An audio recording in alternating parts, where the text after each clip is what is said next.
نزلے زکام سے لے کر دمہ تک مفید۔ بیماریوں سے بچنے کے لیے سردیوں میں سرسوں کا تیل کیسے استعمال کریں؟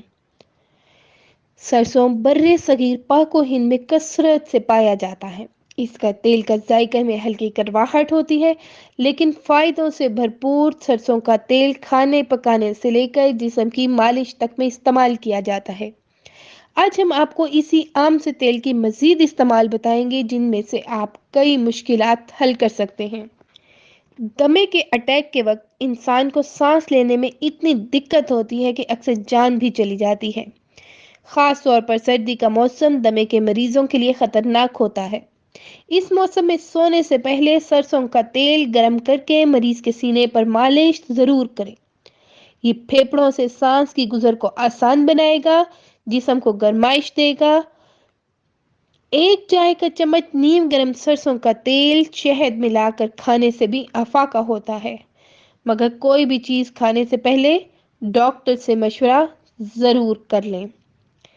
آدھا چائے کا چمچ سرسوں کا تیل لیں، ایک چٹکی ہلدی اور ایک چٹکی نمک ملا کر دانت اور مسوڑے پر اچھی طرح سے لگائیں اور انگلیوں سے مل کر تھوڑی دیر چھوڑ دیں۔ کچھ دیر گزرنے کے بعد کلی کر لیں۔ اس سے منہ کے اندر کا انفیکشن، سوجن اور دانت کا درد کم ہونے میں مدد ملتی ہے۔ سرسوں کے تیل میں چھیلا ہوا لہسن اور لونگ ڈال کر ہلکی آنچ پر کچھ دیر پکائیں اور بغیر چھانے محفوظ کر لیں۔ اس امیزے کو روزانہ سونے سے پہلے ہلکا گرم کر لیں اور تلوے پر مساج کریں۔ کچھ دن اس کے استعمال سے نزلہ اور زکام سے جان چھوٹ جائے گی۔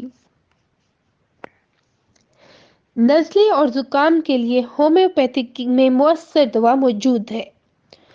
ہومیوپیتھک دوا بیلا ڈونا 32، ہیپارسل 6 ڈاکٹر کی ہدایت کے مطابق استعمال کریں۔ ان ادویات کے مسلسل استعمال سے نزلے، زکام اور دمے جیسی بیماریوں سے افاقہ ہو سکتا ہے۔